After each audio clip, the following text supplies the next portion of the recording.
nós precisamos resgatar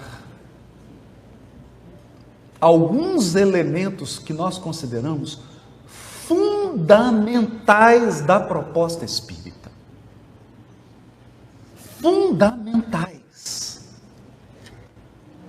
O primeiro elemento da mensagem espírita, o primeiro elemento consolador, porque eu diria que a doutrina espírita possui princípios, ensinos basilares, que são a essência da verdadeira consolação. O Consolador prometido possui alguns alicerces na sua mensagem. O primeiro deles é a imortalidade da alma. Imortalidade da alma. Nós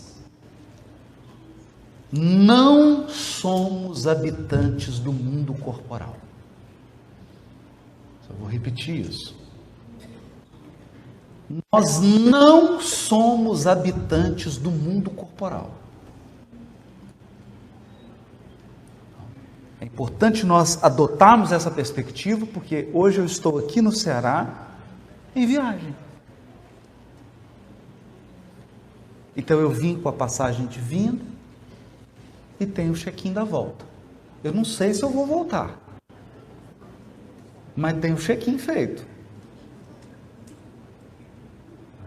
Não sei quando eu vou voltar, se vou voltar nesse avião, porque eu estava com uma da ida e não foi bem essa, né?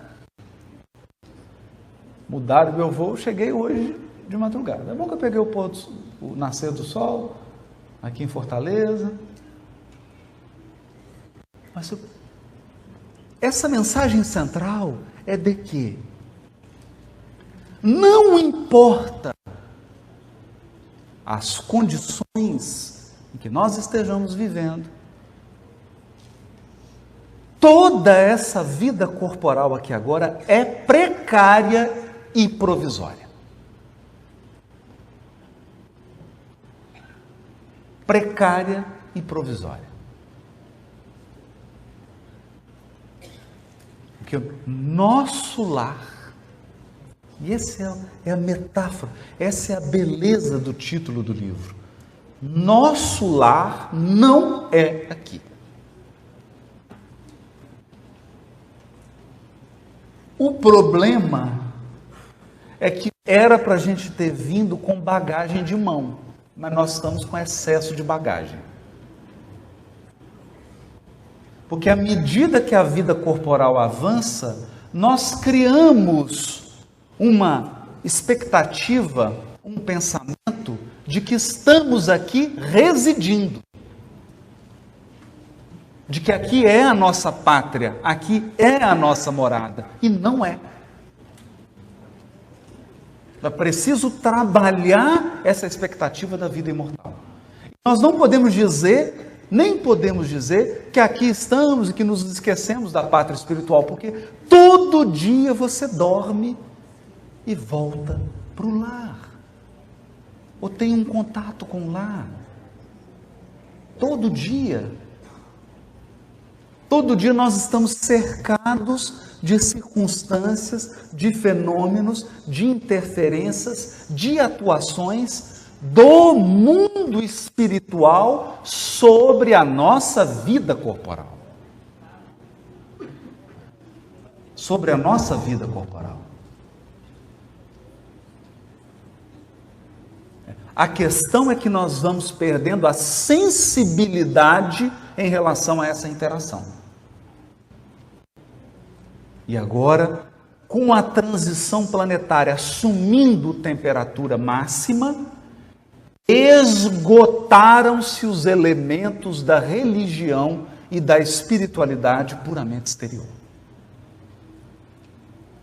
Então eu tenho recebido o depoimento, a confissão de várias pessoas de que estão indo para a igreja, estão indo para a casa espírita, estão indo para os templos e não estão encontrando a substância da consolação a substância da construção interior.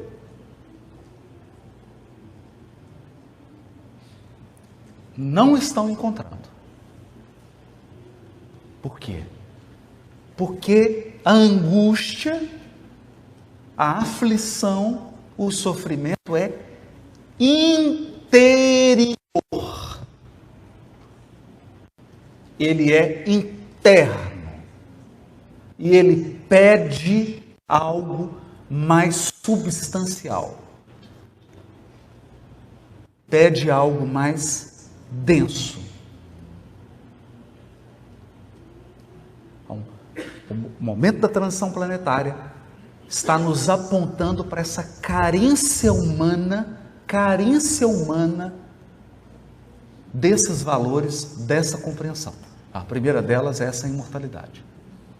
Mas a imortalidade que a doutrina espírita vem nos revelar, resgatando o Evangelho de Jesus, não é uma imortalidade qualquer, é uma imortalidade qualificada. E nós falamos isso na primeira parte. Nós não somos simplesmente imortais. Nós somos imortais num processo evolutivo de aprimoramento. Imortais destinados à felicidade plena e à plenitude do ser. É por isso que Jesus dizia: eu vim para que tenham vida e a tenham em abundância. Importante isso. Porque muitos se perguntam, por que Jesus não falou em espírito? Por que Jesus não falou em espírito, reencarnação? Por que ele não falou abertamente sobre isso?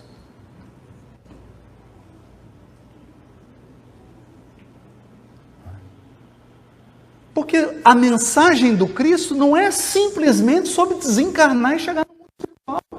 No mundo espiritual está repleto de espíritos deprimidos, angustiados, que suicidaram e a vida não acabou. E agora ele tem os problemas que ele tinha aqui, encarnado, mais os problemas do mundo espiritual, pela condição que ele chegou. Vida plena não é não ter corpo.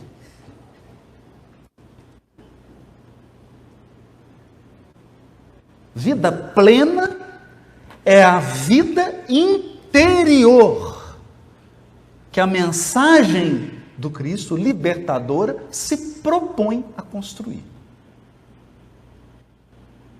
Então é uma imortalidade qualificada. Percebe? Por que imortalidade qualificada? Porque André Luiz estava 8 anos no umbral, quando ele chegou no hospital, foi recolhido. Ele então olha para o sol e fala: que coisa é essa que está aí brilhando? Fala, esse é o sol. É o sol? Mas é um sol diferente? André, esse é o mesmo sol que te iluminava na terra. E aí ele vai fazer uma reflexão: eu nunca havia olhado para o sol daquela maneira. Que maneira? Que maneira? Ele nunca tinha olhado para o sol com o olhar do imortal. Ele sempre olhou para o sol, sempre olhou para as coisas com o olhar do mortal, de alguém que vai morrer, e não com o olhar do imortal. Olha o desafio. Vida plena.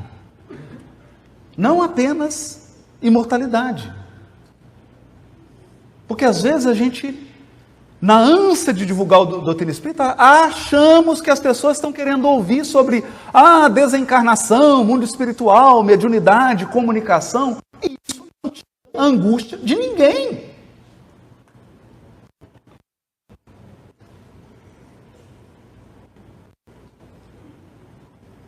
Há elementos mais profundos na consolação. E é sobre isso que nós gostaríamos de resgatar agora, a essência consoladora da doutrina espírita. A primeira delas, a lição fundamental é: há uma inteligência suprema e um amor infinito na direção da vida.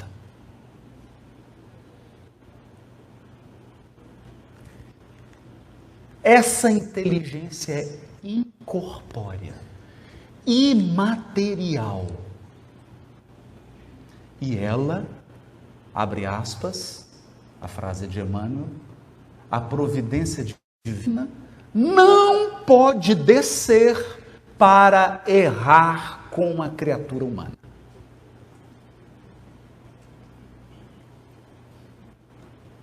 Deus não é cúmplice dos nossos erros. Não existe coautoria. Então, quando nós, no uso do nosso livre-arbítrio, escolhemos o pior,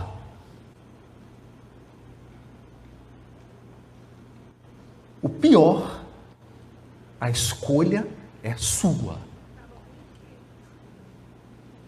Deus observa e respeita, mas não erra conosco. Ele mantém sua autoridade paterna para nos corrigir e nos resgatar. Isso é importante. Isso é importante porque todos os amigos espirituais, todas as potências espirituais se mobilizam para que, antes de nós tomarmos a decisão, nós possamos refletir na decisão que está sendo tomada. Refletir. Uma vez tomada, o Criador está no amparo, no resguardo e na corrigenda, na educação. Mas o fato de existir,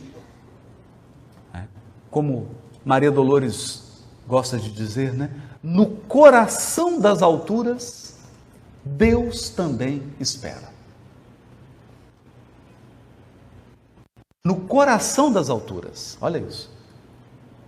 Porque Deus é o amor que está no topo, no auge da vibração espiritual da vida. Acho muito engraçado porque quando você está caminhando e está uma tempestade, e você experimenta todos os elementos da tempestade. Mas aí você pega um avião, e esse avião, passando por todas as turbulências, quando ele atinge uma altura em que ele paira acima das nuvens, você percebe na vastidão um sol constante, uma luz constante.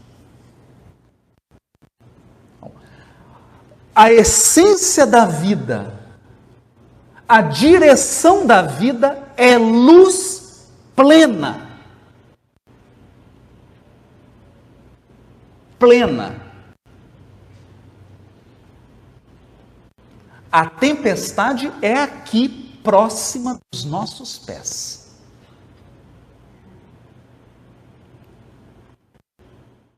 Na nossa realidade. Então, não nos esqueçamos disso. Nós, em meio à tempestade, olhamos para cima. Deus, em meio à bonança e à felicidade suprema, sem mesclas, vela por nós.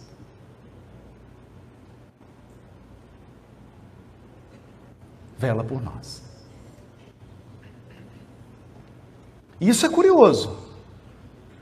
Porque quando você está andando de avião, você olha para baixo e você vê as estradas. É tão curioso isso. Quando o avião vai chegando para Minas, assim, e a gente já conhece as cidades que estão próximas, eu fico olhando pela janela e vejo as estradas e falo, meu Deus, quando você está percorrendo isso de carro, você não tem a perspectiva do todo.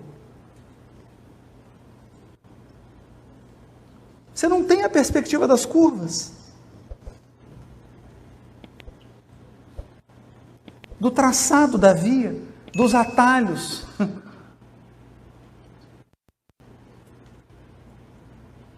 Então é importante, a inteligência suprema que vela por nós tem a visão do todo, de toda a teia da movimentação humana, de todos os caminhos da perambulação humana.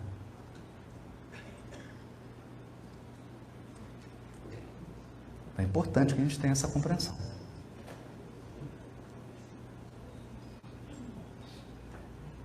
Isso quer dizer que você pode até comover o Criador, mas você nunca vai surpreendê-lo. Surpreendê-lo não. O alcance da sabedoria divina abarca todo o âmbito da nossa caminhada. Há um Criador velando por nós.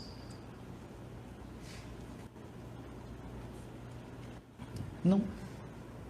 Essa mensagem é a essência da mensagem de Jesus. É a essência. Se nós pudéssemos resumir tudo, a vida de Jesus é um depoimento prático da comunhão dele com Deus. Ele veio atestar, eu estou em comunhão com Deus.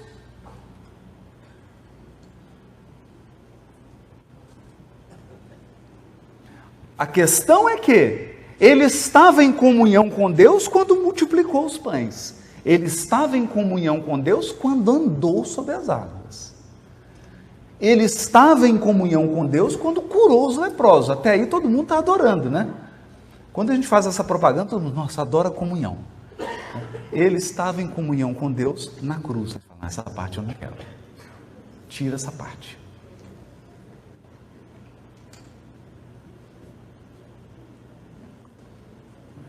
Então, em todas as circunstâncias, em todos os trâmites, em todos os reveses, em todos os elementos, ele estava em plena comunhão com Deus.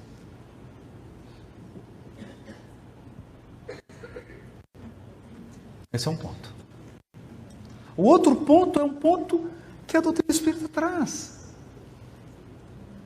Ela deixa isso claro, mas muitas vezes a gente não percebe. Esse ponto está na literatura sapiencial bíblica.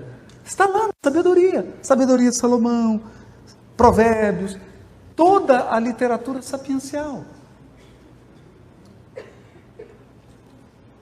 A sabedoria dos seres humanos é loucura para Deus.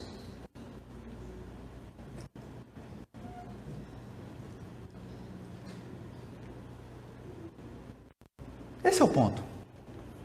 Porque a nossa inteligência limitada é a inteligência que está num veículo. A inteligência de Deus é a que está em cima, vendo todo o território. Então você acha que está tomando o melhor caminho. Mas quem está vendo de cima percebe a loucura da sua decisão.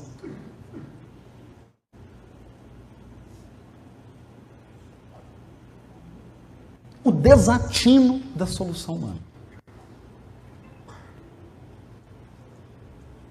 Percebe? Então nós ostentamos uma autossuficiência, como se nós fôssemos os artífices de tudo, como se nós fôssemos capazes de gerir sem Deus. Percebe isso? Percebe isso? Faça uma estatística. A maioria das pessoas faz a prece quando a coisa aperta. Quando o problema já está instaurado. Quantas pessoas que você conhece que faz prece antes de tomar uma decisão?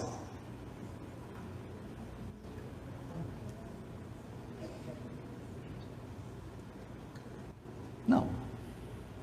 Aí quando aperta, quando tem dor, quando é um problema no filho, um problema na família, nós vamos correndo fazendo oração. Fica orando 24 horas. Mas orou antes de tomar a decisão? Orou antes de fazer a escolha?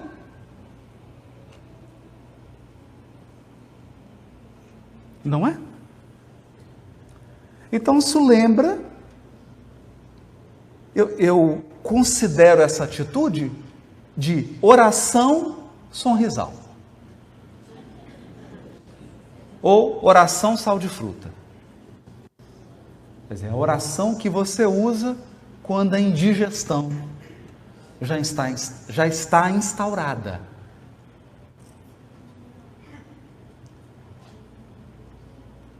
Não é? E aí a gente não compreende. Não compreende por quê? Os apóstolos, que eram pescadores, eu acho isso curioso, hein? Que hora que acorda um pescador aqui em Fortaleza? Umas 4, né? 4, 4:30. Você pega o evangelho de Marcos, de Lucas, de Mateus e diz assim: os apóstolos, ao amanhecer, acordaram, foram para o barco, Jesus já estava orando num monte.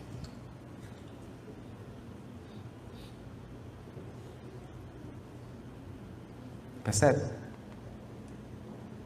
Então, eles acordavam e iam para a atividade, porque não está no piloto automático, não é? Não é assim? Qual a primeira coisa que você faz quando acorda? WhatsApp. É claro, não é? Acordou, abriu o olho, deixa eu olhar o WhatsApp. Deixa eu mandar umas mensagens aqui. Não é isso? Os apóstolos também acordavam e já iam para o zap, né? Acordava e ia para o bar. Jesus acordava e ia para o monte orar. Por quê? Porque ele era incapaz? Porque ele não tinha discernimento? Porque ele não tinha autocontrole? Não, ele era o Cristo. Ele era o Cristo. Mas é por isso. Por isso que ele era o Cristo. Porque você só é verdadeiramente forte e grande se estiver em comunhão com Deus.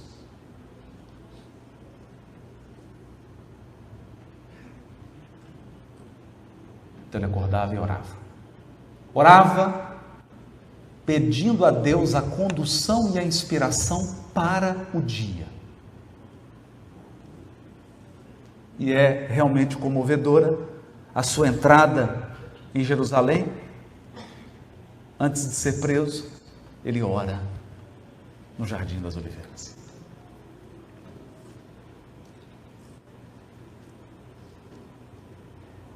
E muita gente, porque a gente lê apressado o Evangelho, não vê a visão da sequência. A gente acha que Jesus foi preso, fala: uai, fui preso. O que está acontecendo? Deixa eu perguntar para Deus aqui. Depois você pega lá o Evangelho de Mateus, de Marcos. Observa lá. Antes de Jesus ser preso, sabe quantas vezes ele avisou que ia ser preso? 3.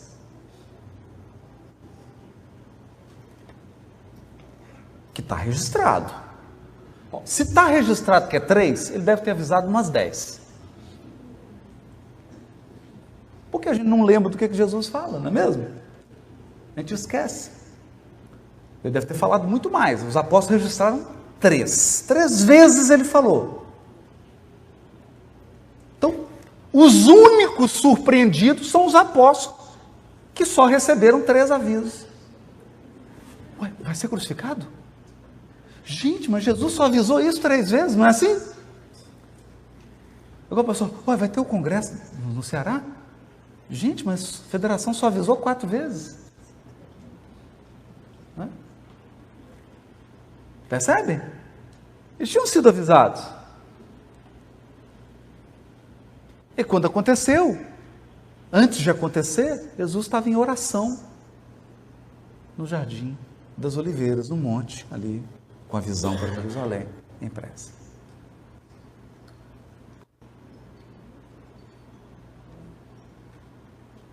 Em prece.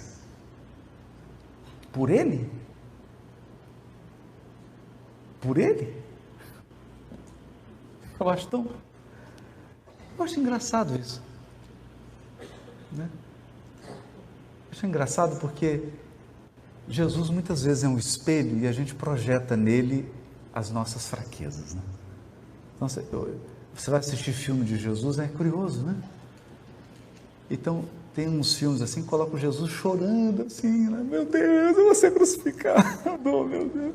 Pai, afasta de mim esse cálice. Eu estou com tanto medo de desencarnar, não é?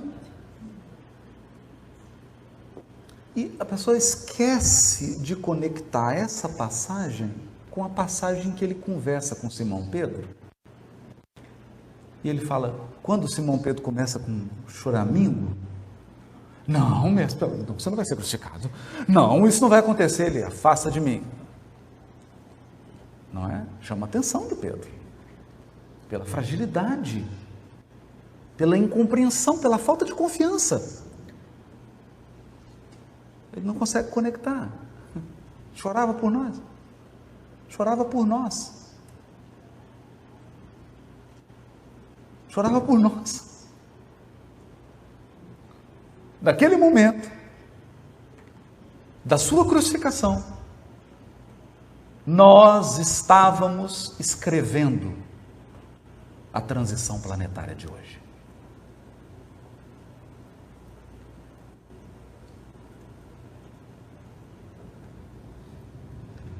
Nós estávamos semeando o suicídio de hoje, a loucura de hoje.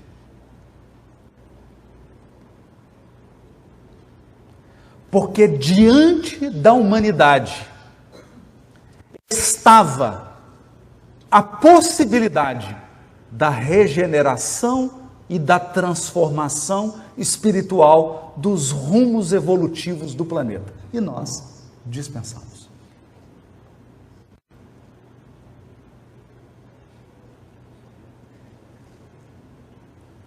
Eu vou falar isso, você vai conseguir entender.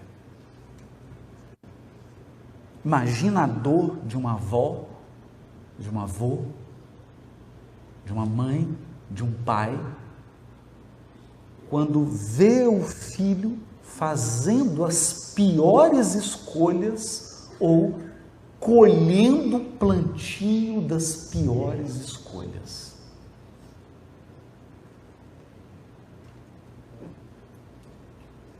O que essa mãe pede? O que essa avó pede? Deus, por favor, não permita, não é assim? Não é assim? Eu lembro de uma cena tão dolorosa, essa foi doída. Era o juiz da vara da infância e juventude, numa comarca difícil, no interior de Minas Gerais, e chegou um jovem com a mãe, e a mãe em prantos, limpando, doutor, pelo amor de Deus, ele está perdido, meu filho está perdido, por favor, não prende ele. Eu falei, não, aqui não é uma prisão, aqui é uma internação. O objetivo aqui é protegê-lo. Ela não deixa. Aí eu chamei ela e falei assim, deixa eu dizer para a senhora, seu filho está envolvido com as forças mais tenebrosas e sinistras desse mundo corporal.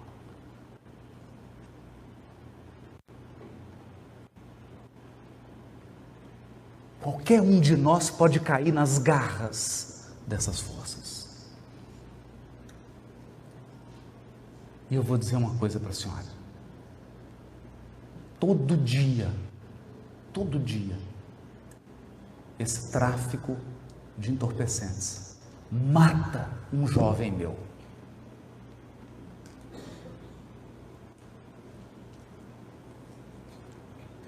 Eu vou internar seu filho. Chama internação, né? É a prisão do adolescente. Chama-se internação. Mas ela tem um prazo. Ela tem um prazo. O promotor, Marcelo, um grande amigo, fez o pedido, eu deferi, chamei ele para conversar, falei, meu filho,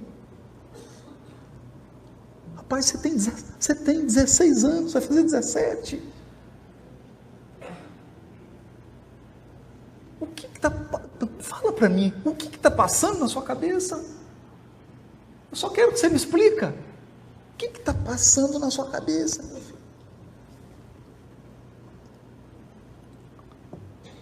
E ele ouviu, eu sei que estava entrando aqui, saindo aqui, mas eu precisava falar. Eu tinha que falar. E ele ficou os 45 dias internado. E veio o prazo dele sair. E eu tinha que soltar. Não tinha mais como. E soltei com aquela angústia, com aquele aperto. Eu falei, meu Deus do céu. Ele saiu. 1 semana e meia depois foi encontrada só a cabeça dele.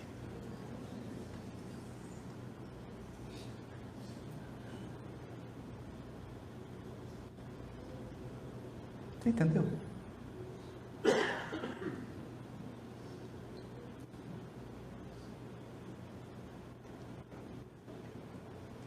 Então, a mensagem consoladora da doutrina espírita é que, se eu pudesse, como é que eu vou dizer isso? Vocês me perdoem a heresia. Me perdoem a heresia. Vou dizer uma coisa aqui, mas é só uma metáfora. Pensa em Deus como uma avó.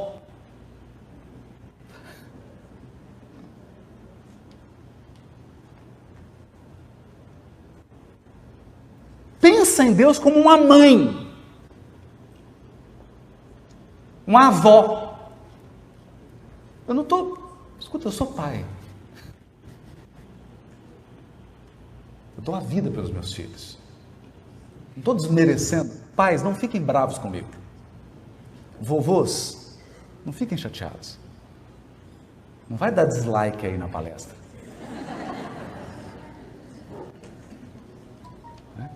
Mas, pensa em Deus como uma avó, como uma mãe. Deixa eu te dizer uma coisa. Quando Jesus contou a parábola do filho pródigo, ele mostrou um pai avó. Aquele pai correndo, abraçando o filho. Deus está se derramando em amor na sua vida. E você não está vendo. Sabe por quê? Porque você está preocupado que a lei de causa e efeito aplicou uma internação de 45 dias em você. Que é a encarnação corporal.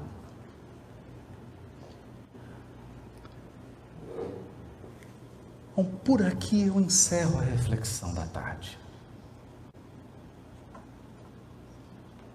Sinta esse amor maternal, esse amor de vovó, envolvendo a sua vida, te guiando.